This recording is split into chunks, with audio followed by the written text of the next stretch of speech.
HD सच्ची कहानियों पर आप सभी का स्वागत है। सुषमा अपने ससुराल आई तो उसका स्वागत बड़े धमाकेदार हुआ था। उसने ऐसा कभी सपने में भी नहीं सोचा था कि मेरे साथ ये सब हो सकता है। सुषमा तो अपने ज़िंदगी से बिल्कुल मायूस हो गई थी। वह तो कई महीनों से गम और दुख को बर्दाश्त कर रही थी।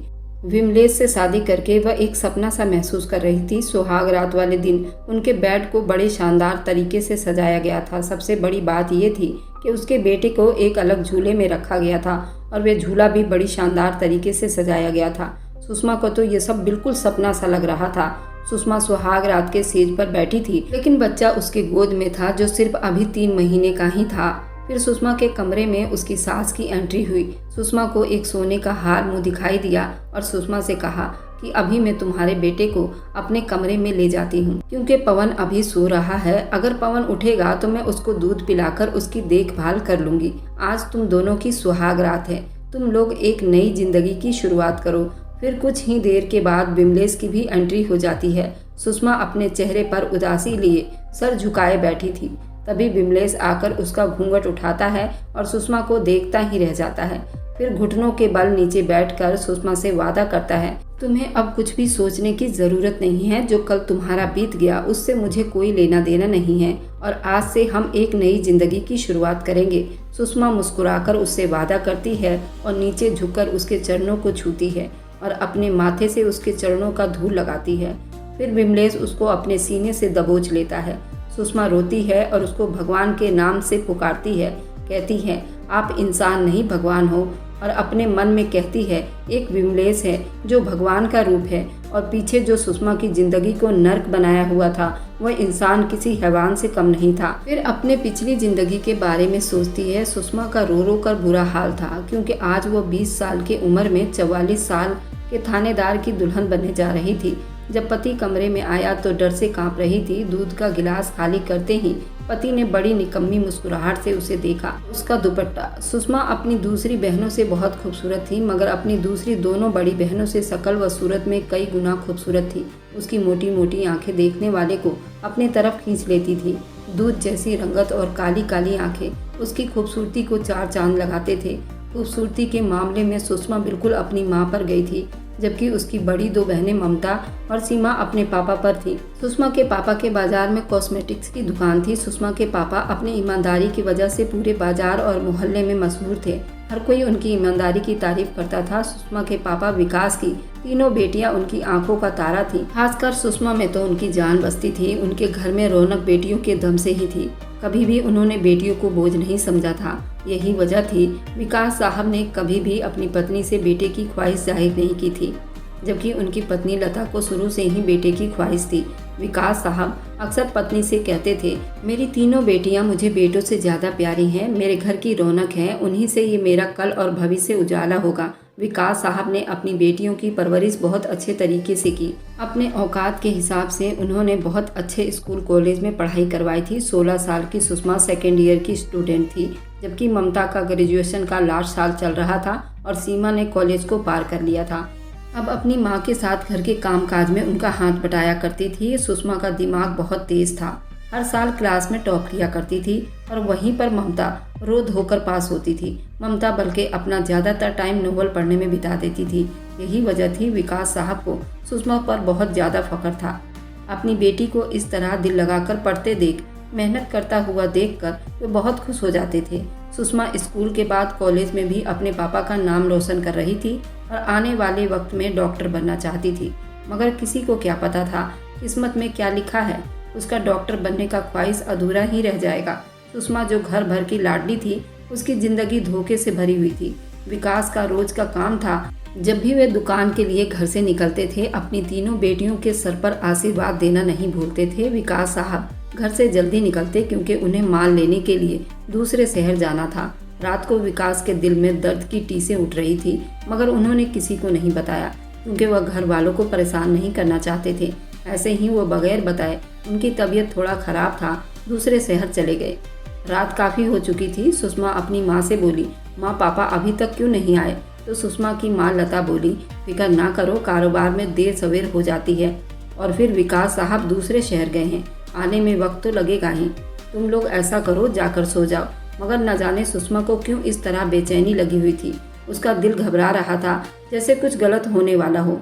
अपने कमरे में गई और जाकर सोने की कोशिश करने लगी, मगर नींद तो जैसे उसकी आंखों से कोसों दूर थी।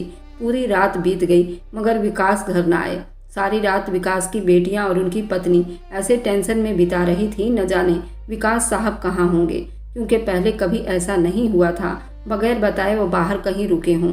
सुबह दरवाजे पर किसी के आने की आहट हुई। सीमा ने जल्दी से दरवाजा खोला तो सामने दुकान पर रखे गए नौकर में से एक नौकर खड़ा था। सीमा ने अपनी माँ को आवाज़ दी। नौकर लड़के ने बताया, विकास की तबीयत कल अचानक खराब हो गई थी, उन्हें हल्का सा अटैक आ गया था, मगर अब फिक्र करने की बिल्कुल भी ज़रूरत नहीं है, वह ठीक है और रास्ते में है। मेरी उनसे बात हुई थी, बस वह कुछ ही देर में पहुंच जाएंगे। ये कहकर वह लड़का वापस चला गया। मगर ये खबर सुनने के बाद विकास साहब को हार्ट अटैक आया है। उनकी बेटियां रो रो कर पागल हो रही थी। उनके पापा जो उनकी हल्की सी तकलीफ पर तड़प उठते थे, खुद न जाने कितने तकलीफ में हैं। विकास साहब का इंतजार कर रही थी। उनकी नज़रें बार बार बाहर के दरवाजे पर जाकर रुक रही थी। दोपहर का टाइम था जब विकास साहब घर आए तो उनकी तीनों बेटियां जल्दी से आगे बढ़ी और अपने बाप से लिपट गईं और रोने लगी। लता अपनी बेटियों को पीछे करते हुए बोली, क्या तुम लोगों ने रोना धोना लगा रखा है? पहले ही तुम्हारे पापा की तबीयत ठीक नहीं है, उन्हें अंदर तो आने दो। बोली, माँ पापा को कमरे में ले जाइए, मैं उनके लिए चाय बनाकर लाती हूँ। लता ने विकास को कमरे में लाकर लिटा दिया और बोली, ये सब कैसे हुआ? कम से कम एक फ़ोन करके हमें तो बता दिया होता। आपको नहीं पता बच्चियां आपके लिए कितना परेशान हो रही थी। पूरी रात उन्होंने आंख बंद करके नहीं देखी है। कुछ देर के बाद सीमा और ममता भी कमरे में आ गई थी। सुषमा बेड पर अपने पापा के पास बैठी अपने पापा का हाथ थामे हुए बोली, पापा अगर आपको कुछ हो जाता तो हमारा क्या होता? सुषमा की आंखों से आंसू मोती की तरह बहने लगे। विकास से अपनी बेटियों की परेशानी सही नहीं गई तो बोले, तुम लोग क्यों टेंशन ले रही हो? मैं बिल्कुल ठीक हूँ, सिर्फ मामूली सा अटैक था, अब मैं बिल्कुल ठीक महसूस कर रहा हूँ, इसमें मरने जैसी कोई बात नहीं। सुषमा के आंसू देखकर विकास के दिल को कुछ हुआ था। उनको ऐसा लग रहा था जैसे अभी उनका दिल फट जाएगा। सुषमा के आंसू अपने बाप के कमीज को भिगोए बैठी थी। आंसू देखकर विकास खुद पर सब्र रखते हुए बोला, पहले तो मुझे कुछ होगा नहीं, अगर हो जाए तो तुम तीनों एक दूसरे का सहारा बनना, एक दूसरे का हिम्मत बनना, तुम तीनों बहनें। विकास सुषमा के आंसू पोंछते हुए बोले, आइंदा अपने पापा के सामने रोना मत, तुम्हारे ये आंसू मुझे बहुत कमज़ोर कर देते हैं। मैं नहीं चाहता कि मेरी बेटियों के आंखों में आंसू आए, बल्कि मैं उन्हें हंसता हुआ देखना चाहता हूँ, क्योंकि मेरी बेटियाँ इतनी कमज़ोर नहीं हैं। तीनों तो मेरी ताकत हो, मेरी हिम्मत हो, और बुरे वक्त का मुकाबला रोकर नहीं बल्कि डटकर करना है। मेरी तुम लोगों से नसीहत है। सुषमा ने जल्दी से अपना आंसू साफ किया और बोली, पापा आज के बाद से मैं नहीं रहूँगी, मैं आपका सर दबा देती हूँ। सीमा बोली, सारे नंबर तू खुद ही समेट रही हो, पीछे हटो, मुझे भी पापा की सेवा करने दो। सुषमा बोली, बिल्कुल नहीं, मैं पापा के पास से नहीं हटूंगी, क्योंकि मैं पापा की लाडली हूँ ना। विकास बोले, तीनों ही मेरी लाडली हो। इतने में सीमा चाय बनाकर ले आई। कमरे में दाखिल हुई, चाय का कप साइड में रखते हुए बोली, सुषमा ममता जाओ, जाकर अपनी पढ़ाई करो और पापा को आराम करने दो। सुषमा उठी अपने कमरे में चली गई। सीमा बोली, माँ ये चाय पापा को पिला दो, मैं किचन में से बर्तन समेट लूँ। अगले दिन विकास की तबीयत काफी संभल चुकी थी। वे दुकान पर जाने के लिए तैयार खड़े थे, मगर लता उनको दुकान पर जाने से रोक रही थी। विकास बोला, लता तुम जानती हो कि दुकान नौकरों के सर पर नहीं छोड़ी जाती, और फिर यूं वहां जाकर कौन सा कुछ करना है, बैठना ही तो है। दोपहर तक मैं वापस आ जाऊंगा। इतने में सुषमा कॉलेज के लिए तैयार होकर अपने कमरे से बाहर आई और खुश होते हुए बोली, पापा आप जानते हैं ना, मेरे कॉलेज में कल फंक्शन है, आपके पास सिर्फ आज का दिन है, पूरी तरह से ठीक हो जाइए, क्योंकि कल आपको मेरे साथ मेरे कॉलेज में जाना है और उस फंक्शन में आपको इनाम भी दिया जाएगा। फिर कल आप मेरे साथ चल रहे हैं ना? पीछे से आई हुई आवाज़ ममता बोली, सुषमा पापा की तबीयत ठीक नहीं है तो कैसे जाएंगे? तो सुषमा बोली, हाँ हाँ, तुम तो चाहती हो ना कि पापा ना जाएं, क्योंकि अगर वो वहाँ जाएंगे तुम्हारे कारनामों के बारे में भी पता लग जाएगा कि तुम कॉलेज में पढ़ाई के बजाय सारा दिन नोवेल पढ़ने में बिता देती हो। तुम क्यों चाहोगी पापा वहाँ पर जाएं? लता बोली, हो गई तुम दोनों की सुबह सुबह खिटपिट शुरू। चलो जाओ जल्दी से नाश्ता करो, आने वाले कल का कल देखी जाएगी।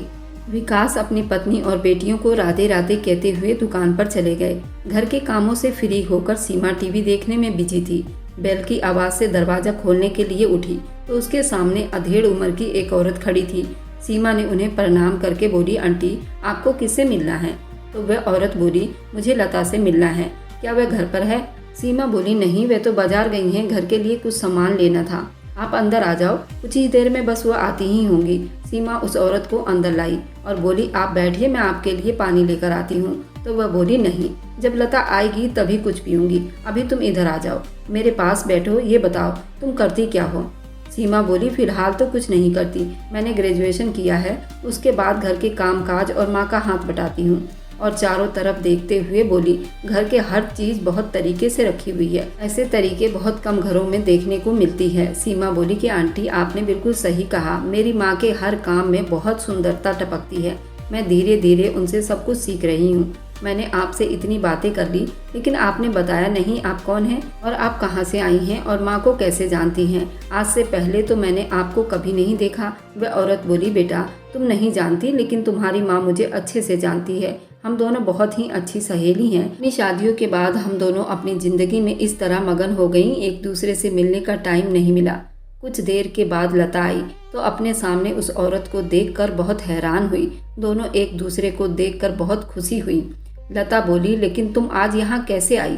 मेरी याद इतने बरसों के बाद कैसे आ गया? मेरी एक दोस्त भी है। तो रिंकी बोली, हाँ, तुम तो जैसे मेरे यहाँ बड़ी चक्कर लगाकर आती हो, ये तो आज मेरा जी चाह रहा था कि तुमसे मिलूं।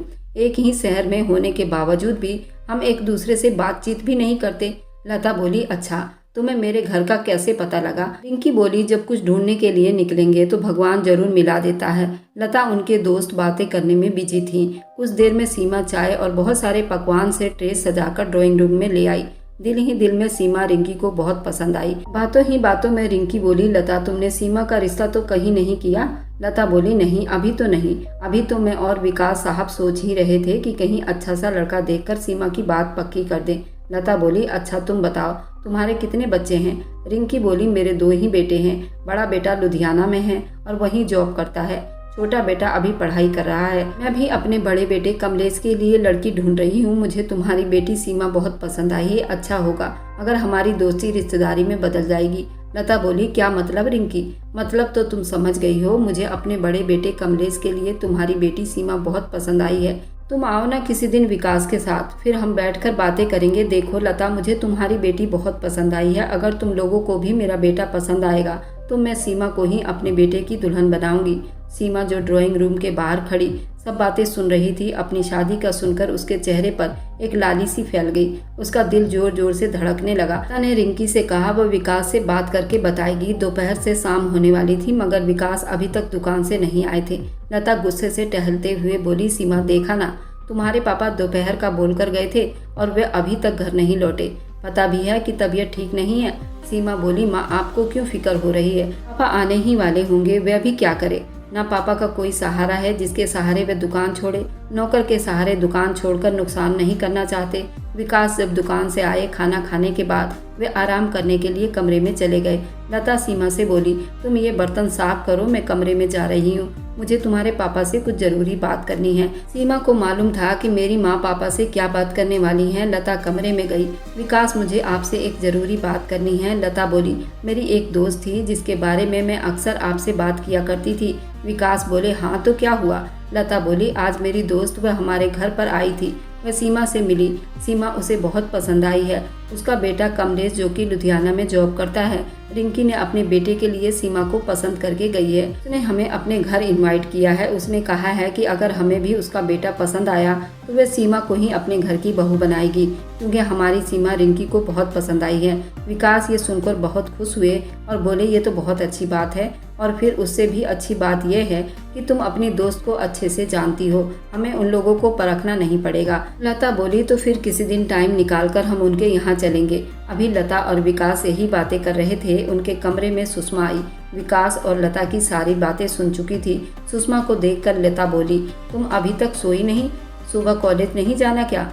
सुषमा अपनी गोल मटोल आंखों को घुमाते हुए बोली, माँ सुबह कॉलेज में फंक्शन है, मैंने आपको बताया था ना, आप लोगों को मेरे साथ चलना होगा। लता बोली, मैं तुम्हारे साथ बिल्कुल भी नहीं चलूंगी, वहाँ इतनी भीड़ होती है, मेरा तो दम घुटने लग जाता है। विकास बोले, अपनी बेटी के साथ मैं चलूंगा। ये सुनकर सुषमा खुश हो गई। अगले दिन सुषमा कॉलेज जाने के लिए जल्दी उठ गई, क्योंकि उसने कॉलेज में हिस्सा लिया हुआ था। उसके बाद सुषमा अपने बालों को ड्राई मशीन से सुखा रही थी, साथ में ममता को भी आवाज़ दे रही थी। अभी तक वह सो रही थी। कॉलेज जाना नहीं है क्या? मगर ममता थी कि टच से मस नहीं हुई थी। बालों को ड्राई करने के बाद सुषमा ने बालों को एक पोनीटेल बनाया, आंखों में काजल लगा लिया, जिससे वो बहुत ही ज़्यादा खूबसूरत लगने लगी। वह नहीं जानती थी उसकी ये खूबसूरती आज उसके लिए बहुत बड़ा इम्तिहान बन जाएगा। अभी वो पूरी तरह से तैयार भी नहीं हुई थी कि कैब वाला आकर बाहर खड़ा हो गया। सुषमा बोली, माँ ममता नहीं जाग रही है। भाई मैं तो जा रही हूँ, ममता से कहना वह पापा के साथ आ जाए, मुझे देर हो रही है, मैम ने मुझे पहले आने के लिए बोला था। लता बोली, अच्छा तुम जाओ, ममता तुम्हारे पापा के साथ चली जाएगी, कोई समस्या नहीं है। जब सुषमा कॉलेज पहुंची तो बाहर से ही उसे मालूम हो रहा था सिर्फ कुछ ही स्टूडेंट आए हैं, जबकि उस दिन कॉलेज में कुछ नेता भी आ रहे थे, इसलिए सिक्योरिटी का खास इंतजाम किया गया था। सारे स्टूडेंट की आईडी कार्ड चेक करने के बाद कॉलेज में एंट्री की इजाज़त दी जा रही थी। जब सुषमा ने अपना आईडी कार्ड चेक किया तो उसे मालूम हुआ वह तो अपना कार्ड घर भूल आई है। एक पुलिस वाले ने सुषमा को कॉलेज के गेट पर रोक लिया था। उससे सुषमा का बहुत बहस हो गया। सुषमा बोली, सर मैं इसी कॉलेज की स्टूडेंट हूँ, आज गलती से मैं अपना आईडी कार्ड घर भूल आई हूँ, प्लीज़ मुझे अंदर जाने दीजिए। पुलिस वाला बोला, मैडम हमें इजाज़त नहीं है, इसलिए आप बगैर कार्ड के अंदर नहीं जा सकती हैं। इतनी देर में वहाँ थानेदार आया और बोला, क्या समस्या है? सुषमा बोली, देखिए ना सर, ये मुझे अंदर नहीं जाने दे रहे हैं, मैंने बोला भी है मैं इसी कॉलेज की स्टूडेंट हूँ, मगर ये है कि मेरी बात पर यकीन नहीं कर रहे। थानेदार सुषमा को अजीब नज़रों से सर से लेकर पांव तक देखने लगा और दूसरे पुलिस वाले से बोला, तेरा दिमाग तो नहीं चल गया? इतनी खूबसूरत लड़की को तुमने दरवाजे पर खड़ा किया हुआ है, उसे अंदर जाने दो। वह बोला, अच्छा मैडम आप अपना नाम तो बताइए, आईडी कार्ड नहीं तो ना सही, हमें आपका नाम पता होना चाहिए। सुषमा को उस थानेदार की नज़रें थोड़ी बेकार सी लग रही थी। उस थानेदार की सुर्ख आंखों से सुषमा को डर भी लग रहा था। वह एकदम अंदर जाते हुए बोली, सुषमा नाम है मेरा। थानेदार बोला, बहुत खूबसूरत नाम है, बिल्कुल तुम्हारी तरह। सुषमा तेज कदम उठाते हुए कॉलेज के अंदर चली गई। डर के मारे सुषमा के पसीने छूट रहे थे। वह दिल ही दिल में सोचने लगी, कैसा बहसी पुलिस वाला है। वह एक लंबा सांस छोड़ते हुए बोली, मुझे उससे क्या लेना देना, और जल्दी से एक पर्ची निकालते हुए उसे दोहराने लगी जो स्टेज पर उसको स्पीच देनी थी। वह फिलहाल ये मुकाबला जीतना चाहती थी। स्टेज पर प्रोग्राम अब शुरू हो चुका था। सुषमा को स्पीच के लिए स्टेज पर बुलाया गया था। सुषमा ने पूरे जोश अंदाज में वो स्पीच को सबके सामने सुना रही थी।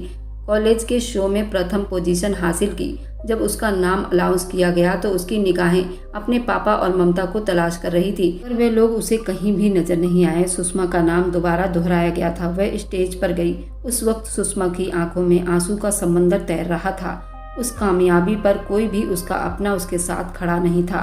पापा क्यों नहीं आए? आखिर क्या वजह हो सकती थी? वह दिल ही दिल में सोच रही थी। फंक्शन खत्म होने के बाद वह कॉलेज के गेट से बाहर निकली तो वही पुलिस वाला उसके सामने खड़ा था। सुषमा को उस वैसी इंसान से डर लगने लगा। सुषमा उस थानेदार से बोली, मेरा रास्ता छोड़ो। पुलिस वाला कहने लगा, अगर तुम्हारी गाड़ी नहीं आई तो मैं तुम्हें घर छोड़ सकता हूँ, वैसे भी तुम इतनी खूबसूरत लड़की हो, रोड पर खड़ी अच्छी नहीं लगोगी। सुषमा पुलिस वाले के सामने से निकलकर आगे बढ़ी तो उसने सुषमा का हाथ थाम लिया। सुषमा को बहुत जोर का गुस्सा आया और उसको जोर का झटका भी लगा और पीछे मुड़कर एक जोरदार तमाचा उसके मुंह पर मारा। लोग तमाशा यूं देख रहे थे। सुषमा जल्दी से आकर वैन में बैठ गई क्योंकि उसकी वैन आ चुकी थी। थानेदार सुषमा की वैन के पास आ गया और बोला, इस थप्पड़ का बदला तुमसे जरूर लूंगा, याद रखना। वहाँ खड़े लोगों के पसीने छूट रहे थे। वही जानती थी कॉलेज से घर तक का सफर उसने कैसे तय किया था। वो बहुत डरी हुई थी, न जाने वह ऐसा क्या करेगा। घर में दाखिल होते ही सुषमा ने जल्दी से घर का दरवाजा बंद कर दिया। सुषमा की माँ सुषमा की ऐसी हालत देखकर बोली, तुम इतनी घबराई हुई क्यों हो? सुषमा अपनी माँ को कोई टेंशन नहीं देना चाहती थी तो बोली, माँ कुछ नहीं। उसने बात को टालने की कोशिश की। अच्छा मैं फ्रेश होने के लिए कमरे में जा रही हूँ, लेकिन पापा और ममता ने मेरे साथ बिल्कुल भी अच्छा नहीं किया। मैं उन लोगों का इंतजार करती रही मगर वे लोग आए ही नहीं। पापा को बता देना, उनसे नाराज हूँ मैं और उनसे बिल्कुल भी बात नहीं करूँगी। अगर नहीं जाना था तो मुझे सुबह ही बता सकते थे। लता बोली, तुम्हारे पापा और ममता बिल्कुल तैयार थे और उसी वक्त गाड़ी खराब हो गई। अभी तुम्हारे पापा गाड़ी गैरेज में लेकर गए हैं। सुषमा बोली, आने दो पापा को, आज तो मैं उनकी क्लास लगा दूंगी। उनकी बेटी का आज बहुत अहम दिन था, वे आज वहाँ नहीं पहुँच सके। सुषमा बेटा, अगर गाड़ी की समस्या ना होती तो तुम्हारे पापा जरूर उस फंक्शन में शामिल हो जाते। अच्छा तुम जल्दी से चेंज करो, मैं तुम्हारे लिए खाना तैयार करती हूँ। कमरे में सुषमा ने एक गहरी सांस छोड़ी और वे अपना डर अपनी माँ के सामने बिल्कुल भी दिखाना नहीं चाहती थी। अगले दिन डरते डरते सुषमा कॉलेज गई। मुंह में बड़बड़ाते हुए कहने लगी, शुक्र है जो आज वह वैसी मेरे सामने नहीं आया। सुषमा ने भगवान का नाम लिया और अंदर चली गई। ऐसे ही दिन गुजरने लगे। सीमा की बात पक्की हो गई थी। सीमा की शादी लड़के के लुधियाना आने के बाद तय होगी और सुषमा ममता अक्सर सीमा को छेड़ा करती थी, अब तू लुधियाना वाली हो गई है, हमें अब कौन पूछेगा। सीमा शर्माकर मुस्कुरा देती। कोई नहीं जानता था ये खुशी सिर्फ कुछ दिनों की थी, उसके बाद उनकी जिंदगी बदल जाएगी। एक दिन विकास दुकान से आने के बाद बहुत परेशान दिखाई दे रहे थे। वे किसी से बात किए बिना कमरे में चले गए। लता बहुत ज़्यादा परेशान हुई। वे कमरे में गई तो विकास पता नहीं किन सोचों में गुम था। लता बोली, क्या हुआ, आप इस तरह परेशान क्यों हैं? बच्चों से भी कोई बातचीत नहीं की, सीधा अपने कमरे में आ गए, सब ठीक तो है ना? विकास बोले, आज मेरी दुकान पर थानेदार आया था। वह मुझसे सुषमा के रिश्ते की बारे में बात कर रहा था। पता नहीं वह क्या सोचकर मुंह उठाकर आ गया था। लता, तुम्हें पता है वह 44 साल का आदमी है। हमारी सुषमा और उसका कोई जोड़ नहीं। मैंने तो इस रिश्ते से साफ मना कर दिया। सुषमा उसका कोई जोड़ नहीं है। देखने में भी कोई अच्छा इंसान नहीं लग रहा था। मैंने तो उसे कह दिया कि मेरी बच्ची अभी बहुत छोटी है और फिर तुम्हारे जैसे इंसान से मैं अपनी बेटी की शादी बिल्कुल भी नहीं करूँगा। वह गुस्से में दुकान से चला गया। जाते हुए मुझे धमकी देकर गया, शादी तो मैं तुम्हारी बेटी से करके ही रहूँगा, ये बात जान लो। मना करना तुम्हें बहुत भारी पड़ सकता है, याद रखना। अभी तो मैं जा रहा हूँ, दोबारा मुलाकात जरूर होगी। लता ये बात सुनते ही सिहर कर रह गई और बोली, अब क्या होगा? पुलिस वालों को तो वैसे भी रिश्वत खाने की बहुत ज़्यादा आदत होती है, न जाने वह अब क्या करेगा। विकास बोले, कुछ नहीं होगा, तुम ये बात बच्चों को मत बताना, मैं खुद ही सारी समस्या देख लूँगा। अगले सुबह ममता और सुषमा कॉलेज चली गई। विकास दुकान पर चला गया, ये जाने बिना कि आज कौन सी मुसीबत आने वाली है।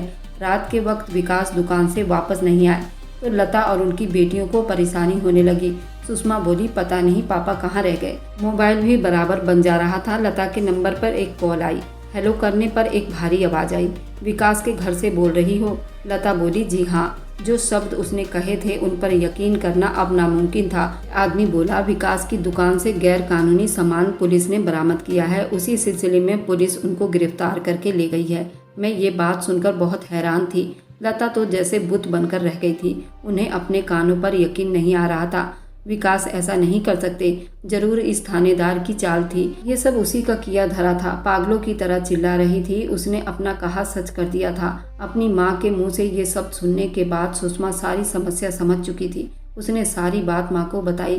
खैर रात बीत गई। सुबह ममता थाने में गई थी। जब विकास से मुलाकात हुई तो वो बोले, मैंने कुछ नहीं किया, मैं नहीं जानता दुकान में वो सामान कहाँ से आया। लता बोली, मैं जानती हूँ विकास, आप कुछ भी गलत नहीं कर सकते हो, आप भरोसा रखिए, सब ठीक हो जाएगा। इतनी देर में दुकान पर रखे गए विकास के नौकर भी आ गए, जिन्हें देखकर विकास को तसल्ली हुई, मगर अगले ही पल उन्हें हैरानी का झटका लगा जब एक नौकर आगे बढ़ा और बोला, हमें आपकी दुकान पर काम नहीं करना, हम कोई भी खतरा मोल नहीं ले सकते। आज आप हवालात में हैं, ये ना हो कि कल को हमको भी आपकी जगह पकड़ ले जाएं।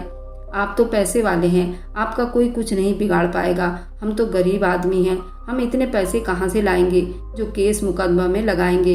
ये कहकर वे लोग वहाँ से चले गए। उस वक्त विकास पूरी तरह से टूट चुके थे। कुछ ही देर में थानेदार आया, मुस्कुरा रहा था। वह लता से बोला, आपके पति थोड़े कम अकल के हैं, आप ही थोड़ी समझदार लग रही हैं। सुषमा की शादी मुझसे करवा दो, आपके पास उसके अलावा कोई चारा नहीं। अगर तुम लोगों ने ऐसा ना किया तो मैं उससे भी बड़े केस में तुम लोगों को फंसा दूंगा। हमेशा के लिए तुम्हारे पति को अंदर भेज दूंगा। मैं भी देखता हूँ फिर तुम लोग कैसे नहीं मानते। फिर एक बेटी तो क्या, बाकी बेटियों के लिए भी ये कुछ नहीं कर सकेगा। तुम लोगों के पास सोचने के लिए कल तक का टाइम है। सोच लो, सारी उम्र सलाखों के पीछे काटनी है या अपने घर वालों के साथ। तुम लोग इस बात की फिक्र बिल्कुल मत करो, मैं तुम्हारी बेटी को बहुत खुश रखूंगा। और पीछे अपनी गर्दन पर हाथ रखते हुए बड़ी मक्कारी से बोला, मैंने उस दिन कॉलेज में तुम्हारी बेटी को देखा तो मुझे पसंद आ गई, और जो चीज़ मुझे पसंद आ जाए मैं हासिल करके ही रहता हूँ, चाहे उसके लिए मुझे कुछ भी करना पड़े, मैं कर गुजरता हूँ। लता रोते हुए बोली, वे चीज़ नहीं मेरी बेटी है, तुम जैसे लोग कानून के नाम पर एक धब्बा हो। वह उंगली उठाते हुए बोली, देखना मैं बड़े अफसर से तुम्हारी शिकायत करूँगी। थानेदार, जिसका नाम संदीप था, बोला, तुम जहाँ मर्जी जाओ, सामान तुम्हारे पति के दुकान से बरामद हो चुका है। इसके बाद कोई भी तुम्हारा यकीन नहीं करेगा। फिर मेरी पहुँच ऊपर तक है, कोई मेरा कुछ नहीं बिगाड़ सकता। घर जाते हुए लता के दिमाग में हजारों सवाल थे। वे अपनी बेटी के भविष्य के बारे में सोच सोच कर परेशान थी। क्योंकि विकास उनके घर का एक ही सहारा था, अपनी बेटियों का रखवाला था। इस घड़ी सब रिश्तेदार, गली मोहल्ले वालों ने विकास का साथ छोड़ दिया था। कोई भी लता के साथ पुलिस स्टेशन चलने के लिए तैयार नहीं था। सुषमा रो रो कर बेहाल थी। उसकी वजह से उसके पापा को इतनी तकलीफ उठानी पड़ रही थी। लता ने विकास का केस लड़ने के लिए एक वकील हायर किया। उस दिन विकास की पेशगी थी। लता, उसकी तीनों बेटियां अदालत गईं। केस की सुनवाई हुई तो थानेदार बड़ी सफाई से झूठ बोलकर विकास को गुनहगार साबित कर दिया। विकास सफाई देते रहे मगर किसी ने उनकी एक ना सुनी। सुषमा ने अपने पापा की तरफ देखा तो वो पहले से बहुत ज्यादा कमजोर लग रहे थे। बेबसी उनके चेहरे से झलक रही थी। सुषमा अदालत में ही फैसला कर चुकी थी। वह अपने पापा और बहनों के लिए कुर्बानी देने के लिए तैयार थी। अपने पापा की आज़ादी के लिए खुद को कुर्बान कर देना चाहती थी। अदालत से बाहर आकर सुषमा और उसकी बहनें अपने पापा से मिली। सुषमा बोली, पापा और ज़्यादा आपको दुखी में नहीं देखना चाहती। संदीप जल्दी बोला, तो फिर क्या सोचा है तुम लोगों ने? क्या तुम मुझसे शादी करोगी? सुषमा बोली, हाँ, लेकिन उससे पहले तुम्हें मेरे पापा को आज़ाद करना होगा। संदीप बोला, जैसे ही मेरा तुमसे शादी होगा उसके अगले ही दिन मैं तुम्हारे पापा को आज़ाद कर दूंगा। ये मेरा तुमसे वादा है। सुषमा खूंखार नज़रों से उसकी तरफ देखते हुए बोली, जैसे कानून का कोई रखवाला नहीं, कोई हैवान हो। संदीप बोला, इस मामले में तुम्हें मुझ पर भरोसा करना होगा। अगर तुम लोग सीधे तरीके से मान जाते तो आज यूं अदालत में जलील ना होना पड़ता। विकास सुषमा से बोला, सुषमा, तुम बिल्कुल भी उस इंसान से शादी नहीं करोगी। मैं सारी जिंदगी जेल में रहने के लिए तैयार हूँ, मगर अपनी बेटी को इस आग में दहकते हुए नहीं देख सकता। तुम फिक्र मत करो, मैं आज नहीं तो कल बाहर आ जाऊंगा। संदीप बोला, ये तुम्हारी सोच है। अगर मेरी सुषमा से शादी नहीं हुई सारी जिंदगी तुम्हें इसी जेल में सड़ा दूंगा। सुषमा बोली, भगवान के लिए मान जाइए, मैं आपको और ज़्यादा परेशानी में देखना नहीं चाहती। वैसे भी आपके अलावा हमारा कौन है? अगर मेरी शादी करने से हम सबकी ज़िंदगी आसान होती है तो मुझे इससे बढ़कर कुछ और नहीं चाहिए। फिर आप भी तो हमेशा हमारे लिए सब कुछ करते आ रहे हैं। अगर आज वक्त इम्तिहान ले रहा है तो मैं ये इम्तिहान देने के लिए तैयार हूँ। संदीप बोला, फिर ठीक है, कल हमारी शादी होगी। परसों मैं तुम्हारे पापा को आज़ाद कर दूंगा। जब पुलिस विकास को लेकर जा रही थी तो वे पलटकर सुषमा की तरफ देख रहे थे। सुषमा, ऐसा कोई कदम मत उठाना जिसकी वजह से तुम्हारा बाप जीते जी मर जाए। सुषमा बोली, पापा ऐसा मत कहिए, मैं एक बेटी होने का फर्ज निभाऊंगी। विकास के घर का माहौल बहुत गमगीन हो गया था। सुषमा के बारे में सोच सोच कर लता का ब्लड प्रेशर हाई होता जा रहा था। सुषमा कमरे में बैठी रो रही थी। सीमा और ममता उसके कमरे में गई। वह उनके गले लगकर रोने लगी। सीमा सुषमा को तसल्ली दे रही थी। शाम के वक्त सुषमा की शादी थी। संदीप अपने दोस्तों के साथ विकास के घर कुछ लोगों को लेकर आया और उसकी शादी संपन्न हुई। लता जानती थी किस तरह वह दिल पर पत्थर रखकर संदीप को बर्दाश्त कर रही थी। रो रो कर सुषमा का बुरा हाल था, क्योंकि आज 21 साल की उम्र में वह 44 साल के थानेदार की दुल्हन बनने जा रही थी। सुषमा के सारे अरमान उसके अंदर ही दम तोड़ चुके थे। जब विदाई हुई तो वो अपने होश हवास से बेखबर थी। लता, उसकी दोनों बेटियां बेबस सुषमा को जाते हुए देख रही थी। सीमा बोली, क्या कोई बेटी इतनी बदनसीब हो सकती है? विदाई के समय बाप का कन्यादान होना बहुत जरूरी था। उसके सर पर आशीर्वाद का होना बहुत जरूरी था। लता बोली, मेरी भगवान से यही प्रार्थना है, मेरी बेटी को खुश रखे। जब सुषमा का पति कमरे में आया तो वह डर से कांप रही थी। दूध का गिलास खाली करते हुए पति ने बड़ी बेरहमी से उसे देखा और उसका दुपट्टा खींचकर पीछे फेंक दिया। सुषमा डर के मारे सिमट कर बैठ गई। अगले दिन सुबह ही दरवाजे की बेल बजी और दरवाजा सीमा ने खोला तो सामने विकास को पाकर उसकी खुशी का ठिकाना नहीं था। लता को आवाज देने लगी, माँ इधर आओ, देखिए तो पापा आ गए हैं। विकास बोले, सुषमा कहाँ है? लता बोली, हमने सुषमा को खोकर ही आपको पाया है। विकास को तसल्ली देते हुए बोली, विकास, हमें ये सब आपके लिए करना पड़ा। अगर हम सुषमा की शादी संदीप से ना करते तो न जाने वह आपके साथ और क्या क्या करता। विकास अपनी आंखों में आए हुए आंसू साफ करते हुए बोले, तुम लोगों ने मेरी बेटी को कुएं में धकेल दिया, उसके लिए मैं खुद को कभी माफ नहीं कर पाऊंगा। मेरे ना करने वाले गुनाह की सजा मेरी बेटी भुगतेगी। संदीप सुबह को थाने जाते हुए बाहर से ताला लगाकर जाता।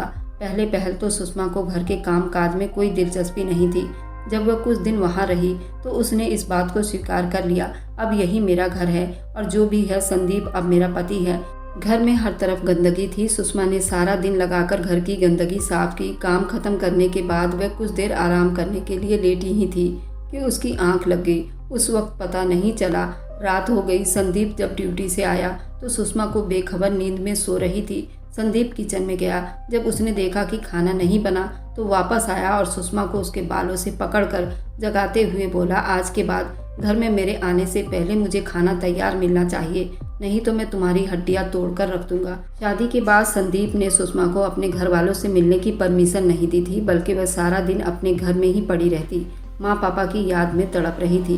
वे अक्सर सोचती, जिस तरह माँ पापा से मिलने के लिए मैं तड़प रही हूँ, वह भी तो मेरे लिए ऐसे ही तड़प रहे होंगे। एक दिन जब संदीप ड्यूटी पर जाने के लिए तैयार था तो सुषमा डरते हुए बोली, आप मुझे पापा से मिलने के लिए उनके घर ले जाओगे? तो संदीप एकदम भड़क उठा और बोला, तुमने ये सोच भी कैसे लिया कि मैं उन लोगों से तुम्हें मिलने दूंगा? तुम सिर्फ मेरी पत्नी हो, तुम्हारे लिए यही काफ़ी है। तुम्हारा बाप वापस घर आ गया है, अगर मैं चाहता तो सारी जिंदगी उसको हवालात में ही सड़ा देता।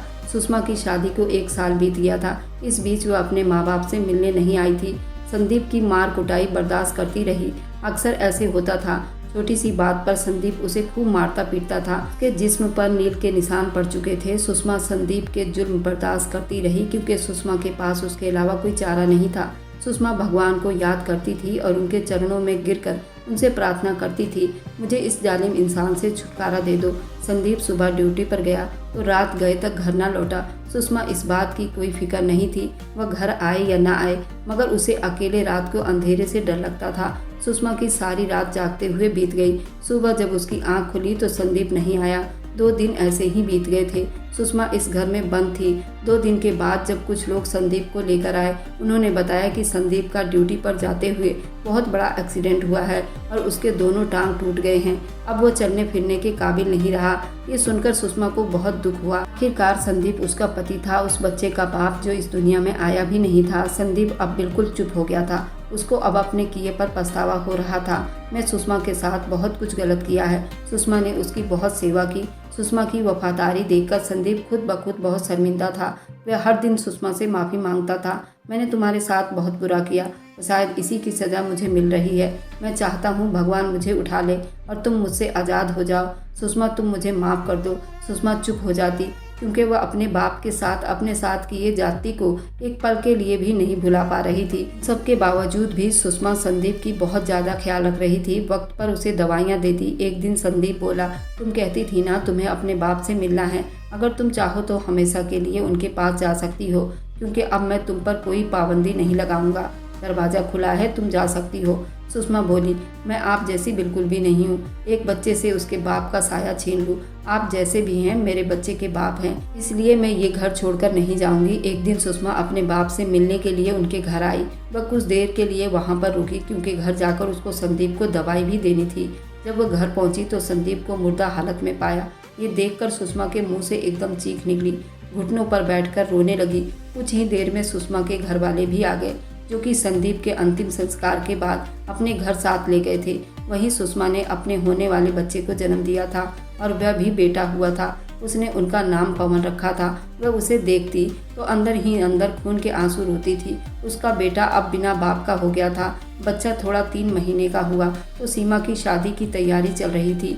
लता जब भी सुषमा को देखती तो उदास दिखाई देती थी। लता अक्सर सुषमा से कहती, सुषमा जाओ तुम सीमा और ममता के साथ बाजार चली जाओ। सुषमा साफ मना कर देती, माँ मेरा छोटा बच्चा है, उसे छोड़कर नहीं जा सकती हूँ। विकास और लता ने सीमा की शादी बिल्कुल साधारण तरीके से किया, क्योंकि सुषमा को विधवा हुए ज़्यादा दिन नहीं हुए थे।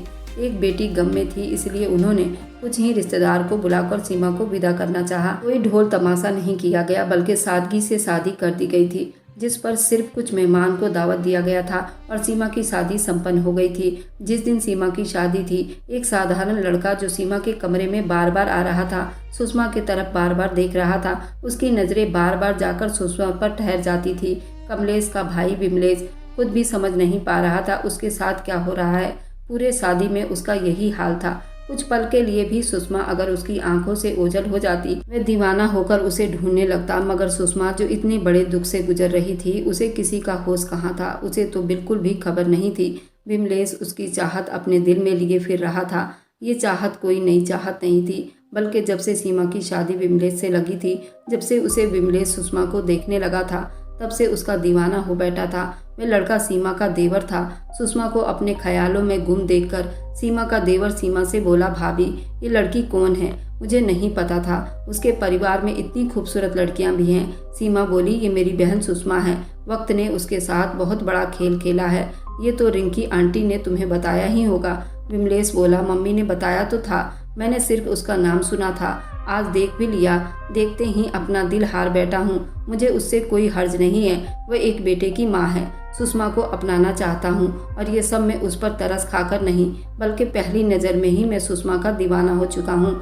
अभी जाकर माँ से बात करता हूँ, वह मेरी बात जरूर मानेंगी, क्योंकि उनको अपने बेटे की खुशी से बढ़कर कुछ भी प्यारा नहीं है। जब विमलेश के मुंह से ये बात सुनी तो रिंकी को बहुत हैरानी हुई। वह बोली, देख लो विमलेश बेटा, वह एक बेटे की माँ है। विमलेश बोला, माँ मैं जानता हूँ, अगर आपकी जगह कोई औरत भी होती शायद वह भी यही कहती, लेकिन मैं जो फैसला कर चुका हूँ मैं उससे पीछे हटने वाला नहीं हूँ। सुषमा का उसके बेटे का सहारा बनना चाहता हूँ। रिंकी बोली, अच्छा मैं लता से और विकास से बात करके तुझे बताती हूँ इस रिश्ते के लिए वह राजी होंगे या नहीं।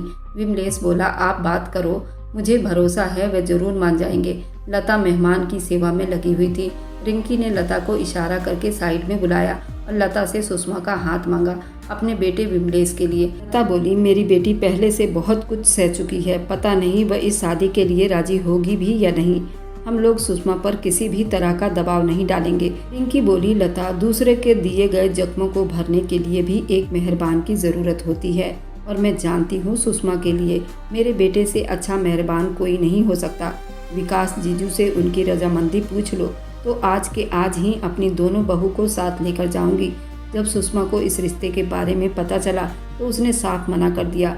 विकास सुषमा को समझाते हुए बोले, देखो बेटा, मेरी ज़िंदगी का कोई भरोसा नहीं और मैं चाहता हूँ कि मेरी ज़िंदगी में ही मेरी तीनों बेटियाँ अपने अपने घर की हो जाएं। विमलेश एक बहुत अच्छा लड़का है।